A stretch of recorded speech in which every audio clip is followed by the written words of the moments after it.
नमस्कार। रेडियो इन्द्रेणीको समाचारमूलक बिहानी प्रस्तुति रेडियो पत्रिका हाम्रो परिवेशमा सहकर्मी छवि पुरीसँगै लक्ष्मी केसीको यहाँलाई हार्दिक स्वागत छ।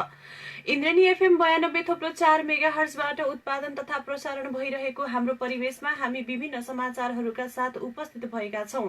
दाङबाट प्रकाशित अखबार, अनलाइन संस्करणमा प्रकाशित समाचार तथा रेडियो इन्द्रेणीको समाचार डेस्कमा तयार पारिएका समाचारहरूको संगालो हाम्रो परिवेश तपाईँ Indreni FM 92.4 megahertz, indreniefm.com.np mobile application, सामाजिक सञ्जाल तथा दाङ देउखुरीको गढवामा रहेको रेडियो साझा आवाज 88.3 मेगाहर्ज र रेडियो राप्ती 98.4 मेगाहर्ज लालमटियाबाट पनि हामीलाई अहिले एकैसाथ सुनिरहनु भएको छ। हाम्रो परिवेश सुरु गरौं आजका प्रमुख खबर शीर्षकहरूबाट।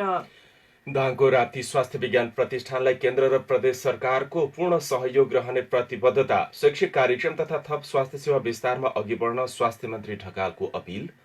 सल्यानको शारदा नगरपालिकाका वडाध्यक्ष रावत अपहरणमा परेको आशंका, साबिक मध्यपश्चिमका केही पहाडी जिल्लाहरूमा चामल पठाउने तयारी अन्तिम चरणमा।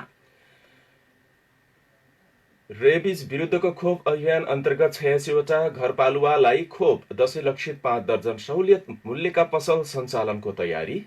र महिला सामुदायिक संस्थाद्वारा आफ्ना सदस्यहरूलाई व्यवसाय प्रवर्धनका लागि झण्डै 9 लाख अनुदान वितरण। आज हामीलाई दाङबाट प्रकाशित हुने दैनिक पत्रिका हाम्रो परिवेशका लागि प्राप्त छ। दाङबाट प्रकाशित दैनिक पत्रिकाहरूमा तुलसी पत्र दैनिक, राप्ती समाचार राष्ट्रिय दैनिक, नयाँ युगबोध राष्ट्रिय दैनिक, गोरक्ष राष्ट्रिय दैनिक र राप्ती पोस्ट दैनिक छ। पत्र पत्रिकाले छापेका समाचार शीर्षकमा सुरुमा लागौं। नयाँ युगबोध दैनिकले बलात्कारमा कडा कानून बनाउन समिति गठन, तेजाब सम्बन्धी कार्यवाही प्रभावकारी बनाउन अध्यादेश जारी भएको सम्बन्धी समाचार तस्बिर सहित पहिलो पृष्ठमा प्रमुखताका साथ खबर प्रकाशित गर्दा प्रतिष्ठानको वार्षिकोत्सव स्तर उन्नतिमा जोड शीर्षकको अर्को समाचार प्रकाशित गरेको छ भने नीलसागर आश्रमको चौथो वार्षिकोत्सवका अवसरमा पनि समाचार समेटेको छ। तुलसी पत्र दैनिकले धारिलो हतियार प्रहारबाट 1 जना घाइते शीर्षकको समाचार प्रतिबिम्बित तस्बिर सहितको प्रकाशित गरेको छ। 10 लक्षित 5 दर्जन सहुलियत मूल्यको पसल सञ्चालनको तयारी शीर्षकको समाचार प्रकाशित गर्दा कुकुरलाई रेबिजको खोप सम्बन्धी विषयसँग जोडिएको सामग्री पनि आजको अङ्कमा प्रकाशित गरेको छ।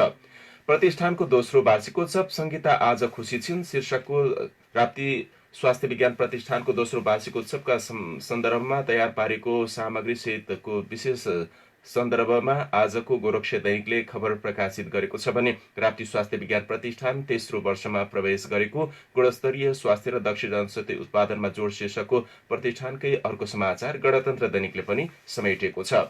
यसैगरी आजको राप्ती समाचार राष्ट्रिय दैनिकले तुलसी गौशालाको भवन निर्माण कार्य अन्तिम चरणमा शीर्षकको समाचार प्रकाशित गर्दा दाङमा 86वटा घरपालुवा जनावरलाई रेबिज विरुद्धको खोप शीर्षकको समाचार प्रकाशित गरेको छ। यसैगरी राप्ती पोस्ट दैनिकले आजको अङ्कमा लमही नर्ती सडक जीर्ण बन्दै शीर्षकको समाचार प्रकाशित गरेको छ भने शहीद सहकारीमा 3 सेवा शीर्षकको समाचार समेटेको छ। यी पत्र पत्रिकाले छापेका विभिन्न समाचार र यसैगरी इन्द्रेणी न्यूज डेस्कमा तयार पारिएको समाचार हाम्रो परिवेशमा रहनेछ। सुरुमा राप्ती स्वास्थ्य विज्ञान प्रतिष्ठानले 2 वर्ष पूरा गरी तेस्रो वर्षमा प्रवेश गरेको यो अवसरमा विगतमा गरेका कार्य अनुभव र आगामी दिनमा गर्ने कार्ययोजना सहितका सम्पूर्ण विवरणहरूलाई विषयगत क्षेत्र र सरोकार निकायसँग छलफल विचार विमर्श पनि गरेको छ भने सम्बद्ध निकायका व्यक्तिहरूसँगको छलफल र प्रक्रिया मार्फत विभिन्न कार्ययोजना पनि सार्वजनिक गरेको छ। हिजो वार्षिकोत्सवका अवसरमा गरेको कार्यक्रममा विभिन्न कुराहरू पनि बाहिरिएका छन्। यहीसँग सम्बन्धित समाचार पहिलो बनाएका छौं। स्वास्थ्य तथा जनसंख्या मन्त्री भानुभक्त ढकालले राप्ती स्वास्थ्य विज्ञान प्रतिष्ठानलाई सरकारको सक्दो सहयोग रहने प्रतिबद्धता व्यक्त गर्नुभएको छ। राप्ती स्वास्थ्य विज्ञान प्रतिष्ठानको दोस्रो वार्षिक उत्सवका अवसरमा हिजो प्रमुख अतिथिका रूपमा सम्बोधन गर्दै जनशक्ति उत्पादन, सेवा विस्तार तथा पूर्वाधार निर्माणमा अबका दिनमा सक्दो सहयोग रहने बताउनु भएको छ।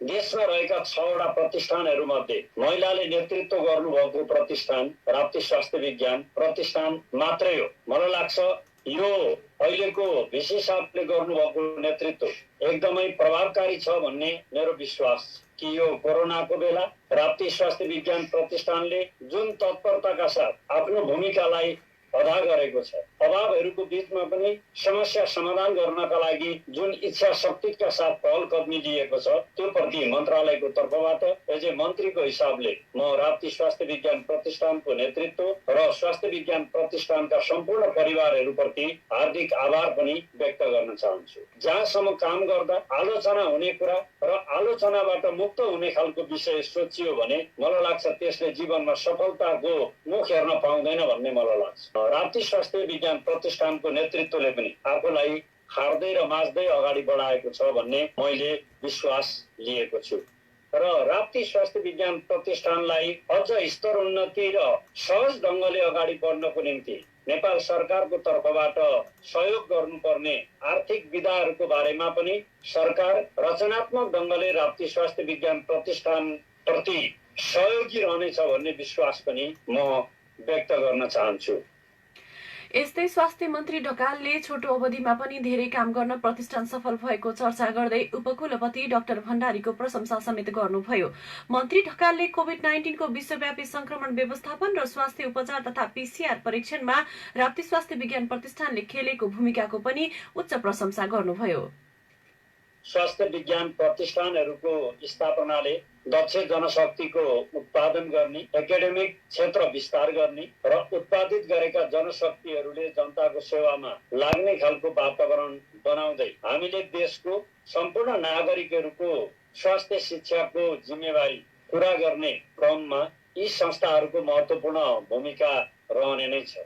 राप्ती स्वास्थ्य विज्ञान प्रतिष्ठानको सन्दर्भमा हामीले स्थापना गरेको यो छोटो अवधिमा पनि यो प्रतिष्ठानले बहुतै महत्त्वपूर्ण स्मरण योग्य कामहरू पनि यो प्रतिष्ठानको तर्फबाट भएका छन्। म आगामी दिनमा यस्ता कार्यक्रमहरूलाई अझ प्रभावकारी र स्तर उन्नतिका साथ अगाडि बढोस् भन्ने शुभकामना पनि व्यक्त गर्न चाहन्छु।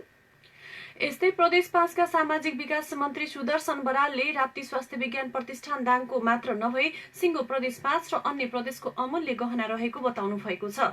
कोरोना महामारीका बेलामा पनि उपलब्ध जनशक्ति स्रोत साधनको अधिकतम प्रयोग गर्दै सेवा जारी राखेर नमुना काम गरेको भन्दै उहाँले धन्यवाद दिनुभयो। उहाँले चिकित्सा शिक्षा अध्ययनका लागि भइरहेको पहल भोलिका दिनमा सार्थक बनाउन प्रदेश सरकारको तर्फबाट सक्दो सहयोग रहने बताउनुभयो। पुरानो राप्ती बेल्टको निकै दुर्गम विकट क्षेत्रका निकै पछाडि परेका जनसमुदायहरूको स्वास्थ्य सेवामा निकै महत्त्वपूर्ण योगदान दिँदै आएको छ। प्रतिष्ठान आफैमा सङ्घीय सरकार अन्तर्गत रहने भए तापनि हाम्रो प्रदेशको एउटा ठुलो पुँजीको रूपमा हामीले यसलाई लिएका छौँ र त्यसरी नै प्रतिष्ठानसँगको सहकार्यलाई अगाडि बढाउँदै आएका छौँ।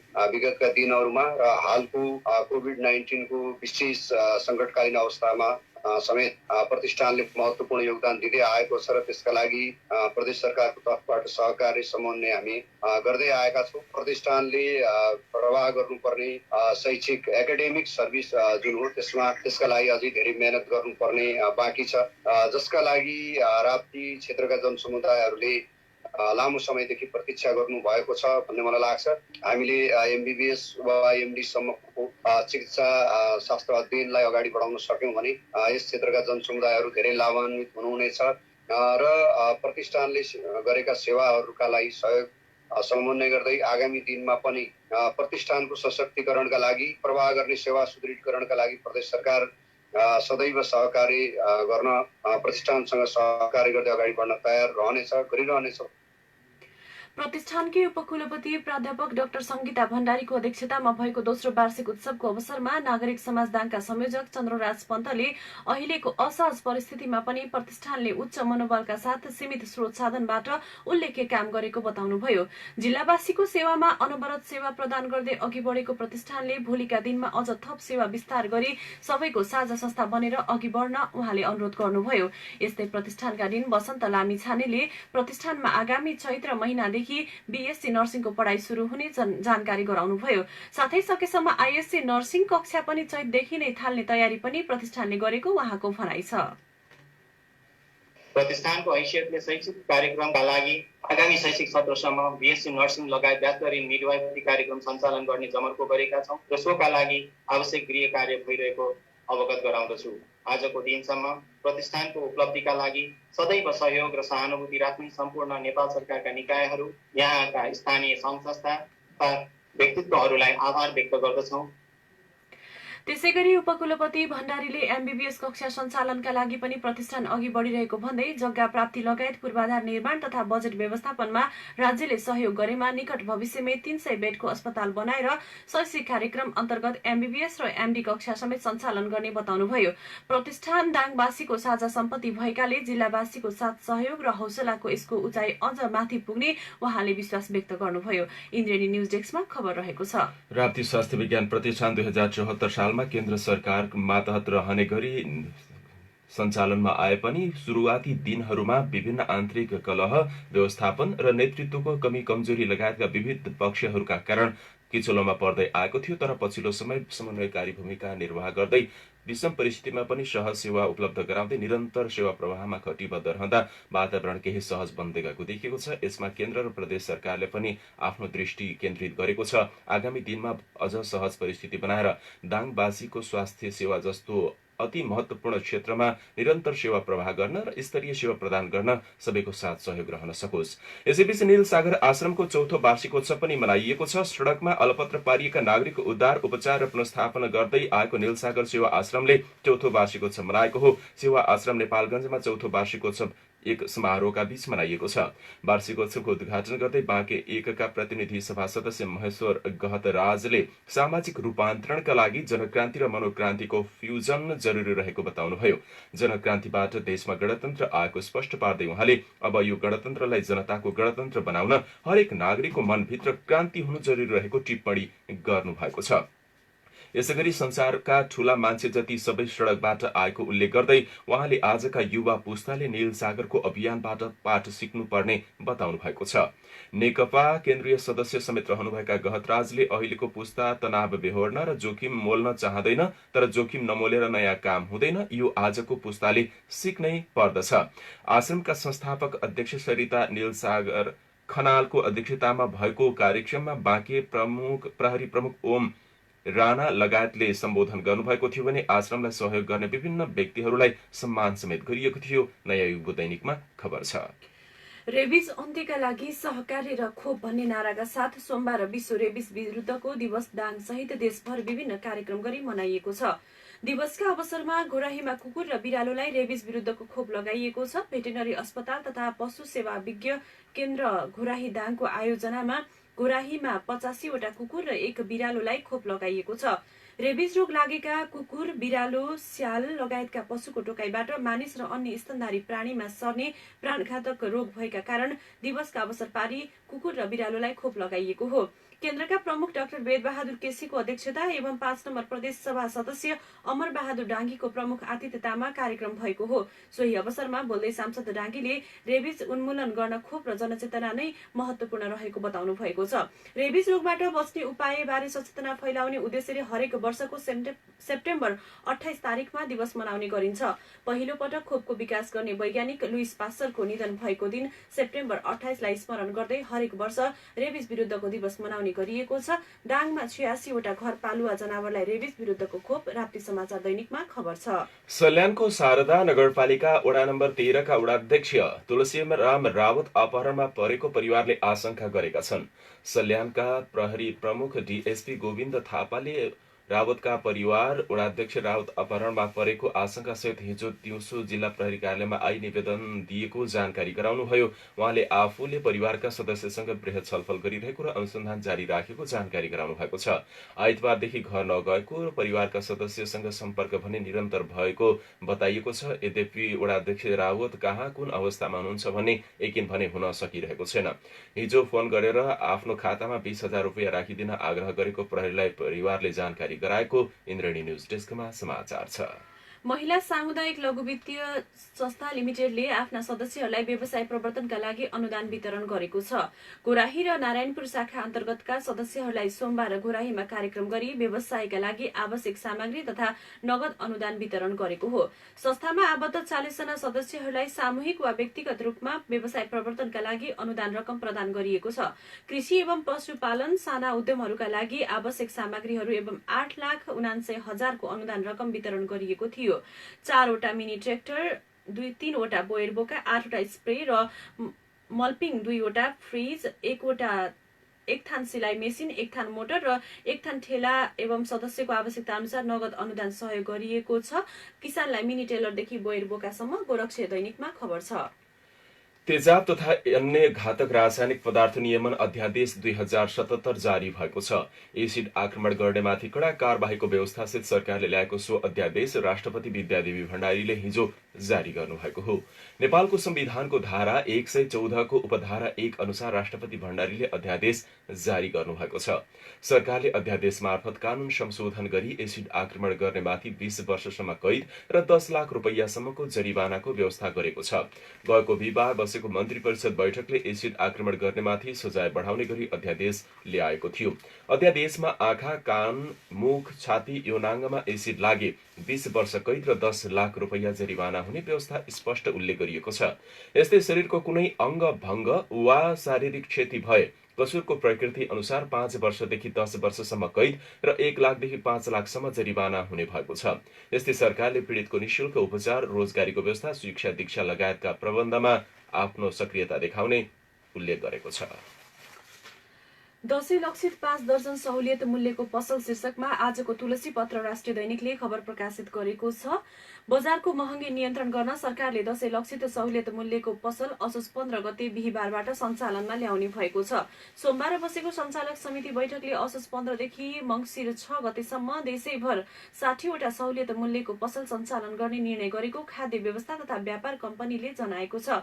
काठमाडौँ उपत्यकामा 13 सहित देशभर 60 वटा सहुलियत पसल खोल्ने निर्णय भएको छ। सहुलियत पसलमा कुन कुन वस्तु कति मूल्यमा पाइने भन्ने विषय भने केही दिनमा मन्त्रालयले टुङ्ग्याउनेछ। कम्पनीका प्रमुख कार्यकारी निर्देशक नेत्र प्रसाद सुवेदीले भन्नुभयो। सोमबारको निर्णय अनुसार काठमाडौँ उपत्यकामा खाद्य व्यवस्था तथा व्यापार कम्पनीले 5, साल ट्रेडिङले 5 तथा दुग्ध विकास संस्थाले 3 गरी 13 वटा पसल सञ्चालनमा आउनेछ। उपत्यका बाहिर खाद्यको 24 वटा कार्यालय र साल ट्रेडिङको 23 कार्यालय मार्फत सहुलियत पसल सञ्चालनमा आउने कम्पनीले जनाएको छ। तुलसी पत्रमा खबर छ। यस्तै खाद्य व्यवस्था तथा व्यापार कम्पनी लिमिटेड शाखा तुलसीपुरले साबिक मध्यपश्चिमका केही पहाडी जिल्लामा चामल पठाउने तयारी अन्तिम चरणमा पुर्याएको बताएको छ। नजिकै गरेका चाडपर्वलाई लक्षित गर्दै 1-2 दिनभित्रैमा चामल पठाउने तयारी भइरहेको कार्यालयका स्टोर किपर नहकुल चौधरीले जानकारी गराउनुभयो। उहाँका अनुसार डोल्पाका लागि 2 ट्रक चामल लोड भई गन्तव्यतर्फ लाग्दैछ। डोल्पा र जाजरकोट जिल्लाका लागि आजसम्ममा ढुवानीको व्यवस्थापन भइसकेको उहाँले जानकारी गराउनुभयो। मुख्य शाखा तुलसीपुरबाट डोल्पा, जाजरकोट, रुकुम पश्चिम, रुकुम पूर्व लगायत विभिन्न पहाडी जिल्लाहरूमा खाद्यान्नहरू पठाउँदै आएको छ। लमही बजार क्षेत्रका भित्री सड़कको दायाँ र बायाँतर्फ अव्यवस्थित पार्किङ गरिएको छ। बजार क्षेत्रमा अव्यवस्थित पार्किङका कारण सड़कमा पैदल यात्रुहरूलाई आवत जावतमा समस्या पर्न गएको छ। लमहीका भित्री बैंक रोड, मालपोत रोड, नापी रोड, पीसीओ रोड, कान्छी रोड र बगैँचा रोडहरूमा दिनहुँ मालवाहक ट्रक, जीप, कार, मोटरसाइकल लगायतका यातायातका अन्य सवारी साधनहरू अव्यवस्थित रूपमा पार्किङ गरिएको हुन्छ, जसले गर्दा सवारी दुर्घटनाको दिन प्रतिदिन जोखिम बढ्दै गएको स्थानीयहरूको भनाइ छ। बजारभित्रका साँगुरो रोडमा बढ्दै गएको अव्यवस्थित पार्किङले सवारी दुर्घटनाको जोखिम बढ्दै जान थालेको स्थानीयहरू बताउने गरेका छन्। लमही बजारमा अव्यवस्थित पार्किङ गणतन्त्र दैनिकमा खबर छ। यस्तै दाङ देउखुरी सड़क खण्ड अन्तर्गत लमही नगरपालिका भित्रका लमहीदेखि नर्तीसम्मको सड़क जीर्ण बन्द गएको समाचार राप्ती पोस्ट दैनिकले आजको अङ्कमा प्रकाशित गरेको छ। पूर्व पश्चिम सड़क अन्तर्गत लमही नर्ती सड़क जीर्ण बन्दै जाँदा सड़कको अवस्था दुरावस्था बन्नुका साथै दुर्घटनाको जोखिम पनि बढ्दै गएको छ। वर्षातको समयमा टालटुल तथा मर्मत गरिएको कालोपत्रे फेरि उब्किन थालेको छ। सड़क जीर्ण बनेपछि यातायातका साधन सञ्चालनमा समस्या हुने मात्र होइन, सवारी दुर्घटना बढेर ज्यानैको जोखिम समेत हुन लागेको स्थानीयले बताएका छन्। लमही नर्तीको करिब 10 किलोमिटर सड़कमा सयौं खाल्डा परिसकेका छन्। उक्त सड़क पटक पटक मर्मत गर्न गरिए पनि मर्मत कार्य गुणस्तरीय नहुँदा यातायातका साधन तथा यात्रुले पटक पटक शास्ति भोग्दै आएका छन्। डिभिजन सड़क कार्यालयले हरेक वर्ष कालोपत्रे गर्ने काम गर्दछ, तर सड़कको उक्त मर्मतको काम भने दिगो हुन सकेको छैन। लमहीदेखि करिब 10 किलोमिटर सड़क अहिले प्रयोग गर्न लायक अवस्थामा छैन। खाल्डा खुल्डी परिसकेका छन्। दुर्घटनाको जोखिम निकै बढेको छ, स्थानीयले भनेका छन्। लमही नगरपालिका वडा नम्बर 3 का स्थानीय नारायण पण्डितका अनुसार सडकले निकै शास्ति दिएको छ। हरेक वर्ष सडक टाल्छन्, तर के टाल्छन् कुन्ने बजेट सक्ने काम मात्रै भएको छ उहाँले भन्नुभयो। सडक छेउमा बस्नेले व्यथा भनी साध्य छैन। पानी परेको समयमा पानीले छ्यापेर हैरान हुन्छ भने दुर्घटनाको जोखिम पनि उत्तिकै छ। स्थानीयको गुनासो छ। लमही नर्ती सडक जीर्ण बन्दै। राति पोस्टमा समाचार छ। हुलाकी सडक मार्ग अन्तर्गत दाङको कालाकाटे सिक्टा राजपुर गाउँपालिका 2 मटेरियादेखि पश्चिम करिब 400 मिटर बाटो निर्माणमा विवाद हुँदै आएको विवाद टुङ्गिएको छ। हुलाकी राजमार्ग योजना कार्यालयका इन्जिनियर सुनिल कुमार गुप्ता, राजपुर गाउँपालिका प्रमुख लोकराज केसी र राजपुर 2 का वडा अध्यक्ष दुर्गा प्रसाद शर्माको संयुक्त छलफलबाट नक्सामा कायम रहेको सडकको मध्यबिन्दुबाट दायाँ बायाँ सडक निर्माण गर्ने र उक्त सडक निर्माण कार्य गर्दा नक्सामा कायम भएको सडकको क्षेत्रभित्र निर्माण गरी बनाइएका घर व्यवस्थापनको सम्बन्धमा गाउँपालिकाले घर निर्माण गर्ने व्यक्तिको अवस्था छानबिन गरी व्यवस्थापन गर्नुपर्ने भए अन्यत्र व्यवस्थापन गर्ने, सम्बन्धित घर व्यवस्थापन गर्न भने समय उपलब्ध गराइने गरी सडक निर्माण कार्यलाई अघि बढाइने सहमति भएको छ। उचित न्यायको माग सहित आवेदन दिएकोमा सम्बन्धित वडा कार्यालयबाट जारी गरेको निर्णय समेत कार्यान्वयन हुन नसक्दा बाटो निर्माण कार्य स्थगित हुँदै आएको खबर आजको इन्द्रेणी न्यूज डेस्कमा रहेको छ। दाङमा एक युवाले आफ्नै घाँटी रेटी आत्महत्याको प्रयास गरेका छन्। सदरमुकाम घोराहीका एक युवाले श्रीमतीसँगको विवाद पश्चात आफैले आत्महत्याको प्रयास गरेको प्रहरीले बताएको छ। घोराही उपमहानगरपालिका वडा नम्बर 12 बगियाका 27 वर्षीय श्याम नेपालीले अस्ति बेलुकी श्रीमतीसँग फोनमा विवाद भएपछि आफैले आत्महत्याको प्रयास गरेको प्रहरीले बताएको छ। उनले आफ्नै घाँटी रेती आत्महत्याको प्रयास गरेका हुन्। नेपालीको हाल राप्ती स्वास्थ्य विज्ञान प्रतिष्ठान घोराहीमा उपचार भइरहेको छ। प्रहरीका अनुसार आइतबार बेलुकी करिब 6 बजेतिर नेपालीले घर बाहिर रहेकी श्रीमतीसँग फोनमा झगडा गरेको र त्यस पश्चात आवेगमा आई चक्कुले आफ्नै घाँटी रेटेर आत्महत्या प्रयास गरेको जिल्ला प्रहरी कार्यालय दाङका प्रहरी नायब उपरीक्षक सुमित खड्काले जानकारी गराउनु भएको छ। उता दाङको तुलसीपुरमा खुकुरी प्रहारबाट एकजना घाइते भएका छन्। सोमबार बेलुका 7 बजेतिर दुईजना युवाहरू बीच विवादमा एक युवाले खुकुरी प्रहार गरेको इलाका प्रहरी कार्यालय तुलसीपुरका प्रहरी नायब उपरीक्षक शिव बहादुर सिंहले जानकारी दिनुभयो।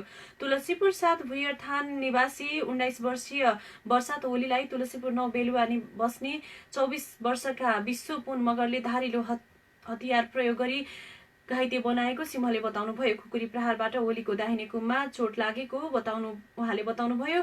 घाइतेको राप्ती प्रादेशिक अस्पताल तुलसीपुरमा उपचारपछि डिस्चार्ज गरिएको छ। खुकुरी प्रहार गर्ने मगर भने फरार रहेको र खोजी कार्य जारी रहेको प्रहरीले बताएको छ। यसैबीच प्रदेश नम्बर 5 प्रहरी कार्यालयले 12वटै जिल्लामा एउटै मापदण्डको चेकिङ बेरिकोड लागू गरेको छ।